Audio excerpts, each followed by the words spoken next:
you? What do you want? God sent me. Get out of here, man. I got to warn you. You're doomed to stay. Go.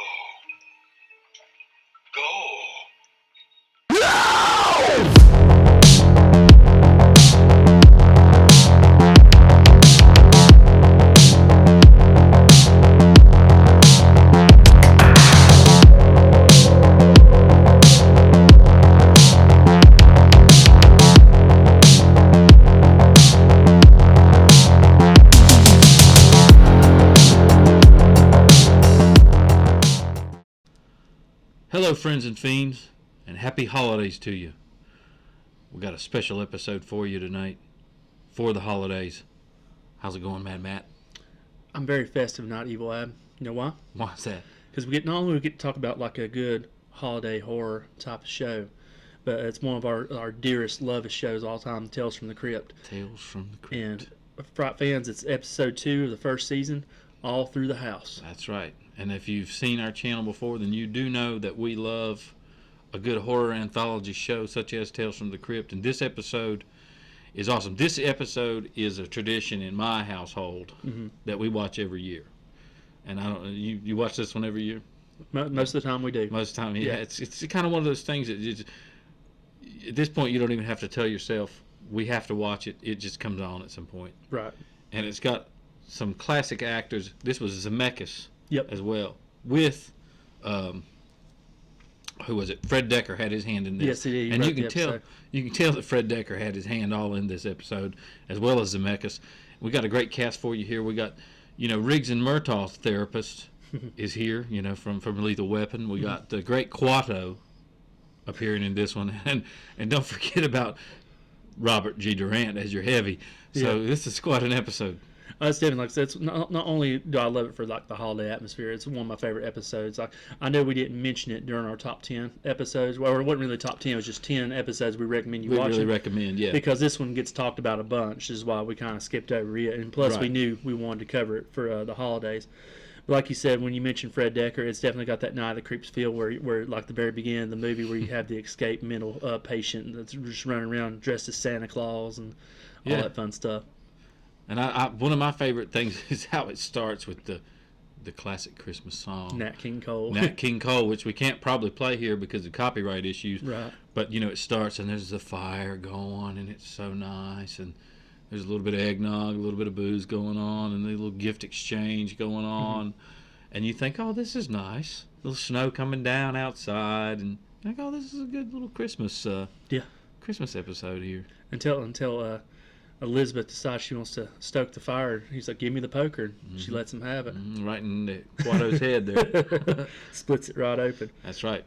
So, just a little synopsis on this, Booze and Ghouls. It's got the holiday shopping season runs late when an axe-wielding maniac dressed as Santa makes a Christmas Eve visit to the philandering wife who murdered her husband.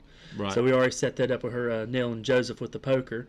And then you have, like I said, the great Robert G. Durant start to make the appearance where you kind of hear things outside where he's moving around, but she hadn't really seen him yet, had any visual. First, you got the radio going. Yes. And right as soon as she goes out, you hear the escaped mental patient, that old routine like Fred Dekker, loves to employ, Night of the Creeps. Escaped mental patient has just broken out and blah, blah, blah, blah, blah. But let's talk a little bit about how this is in the original film, the original old school Tales from the Crypt as well. Yeah. And I love it then. I love that iteration of it because it's weird and creepy, but this one I like a lot better. Yeah, One thing I love about the original, the Santa Claus, like you said in that one, he's just real creepy. Real creepy. It's like the makeup is I don't even know if it's makeup or a mask, which is one of those good telltale signs of how awesome it is. But yeah. And obviously I've never read the original comic, but they do throw in some nods to William Gaines, that was the creator of the Vault of Horror, Tales of Horror. Yep. Good old EC Comics, but on the radio they mentioned they're in Gaines County, and like I said, there's another one who's Gaines' right hand man. They mentioned him in it too. I seen, but I didn't write his name down, so I cannot remember it. Yeah, I can't.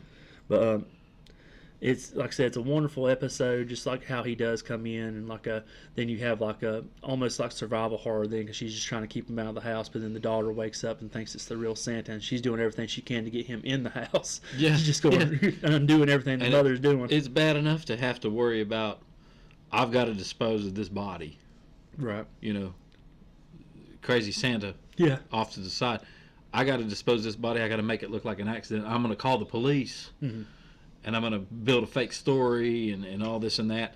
And then you got this escaped mental Santa also on the loose, which adds fuel to the fire. And it's a quick, what was this? I mean, it's 30-minute episode, maybe. It's a little, probably a little less than that. Like I said, it's probably about a little over 20 minutes. But like I said, they pack such a punch in a short amount of time. I can definitely say that. And I know I don't know if you had a chance to look at this one, but like I know one of our favorite segments of the Karens.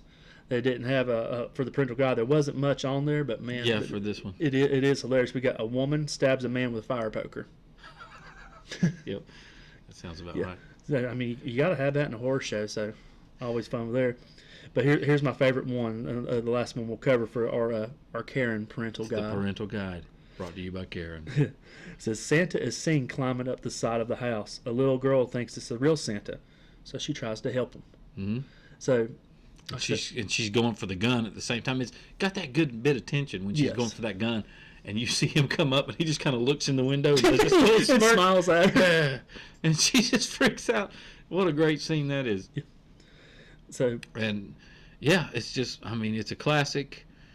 And it's one of those ones that's like I said, it's a classic. It's simple though. That's what I love about it. It's like, there's not whole. It's not convoluted, it's not convoluted plot or anything like that. No, it's a real simple plot of things. She thinks she's making them better, right, by killing her husband, gonna do the inheritance thing, whatever. Then it snowballs downhill, real quick. No Christmas pun intended, and real quick into, now the body's outside. He's still kind of alive. Mm-hmm. There's an evil Santa. It's great, and if you haven't seen this one for Christmas, definitely put it on, with your family, because oh yeah, you'll love it. Like it'll give you that good vibe. I know everybody's heard like all the old ghost stories, not ghost stories, but like all the stories like how they go out to Lookout Point and there's escaped patient. It kind of gives that vibes, and that's one thing that always draws me to this. Like I said, because we're talking about earlier how it's a simple story, but Robert Zemeckis does an effective job of the pacing of the episode and the setup of everything. Like you said, where she's trying to hide the body, and then Santa finally makes his appearance, and then she thinks she's killed Santa, so she's coming up with this plot. Oh, I didn't kill him. Santa did. Santa did. Yeah. Now she thinks she's scot-free. Right. And it's one of those. It's almost like a crime caper mixed with a Christmas special. Mm-hmm. And I really like the way that they they took the meat and potatoes from the segment from the original film. Right. And they kind of added a little bit more modern flair, a little bit more, and I love, his makeup with the nasty teeth and just the nasty Santa suit. Kind of reminded me of that suit that he wears in Trading Places. Yeah. Just all dirty Santa suit where it used to be like it used to be a white hat like this, and now it's like kind of like all dirty and there's mud on it and stuff. It's I mean, and Larry Drake or Robert G. Durant, we're calling him, like his face, like where he's got the mud and all just nasty teeth. Like I said, they've done a great job of making him up for this, and he does a wonderful job as well, which he always does. I love like him and that, like Dark Knight of the Scarecrow, Dr. Giggles. Mm-hmm. So that's another movie where he's an escaped mental patient too. Yeah, you want to check that out. So he plays these rough characters, especially in Darkman, pretty well, pretty effectively. So. But yeah. So let us know, Booze and Ghouls, have you seen this episode? Is it part of your yearly tradition?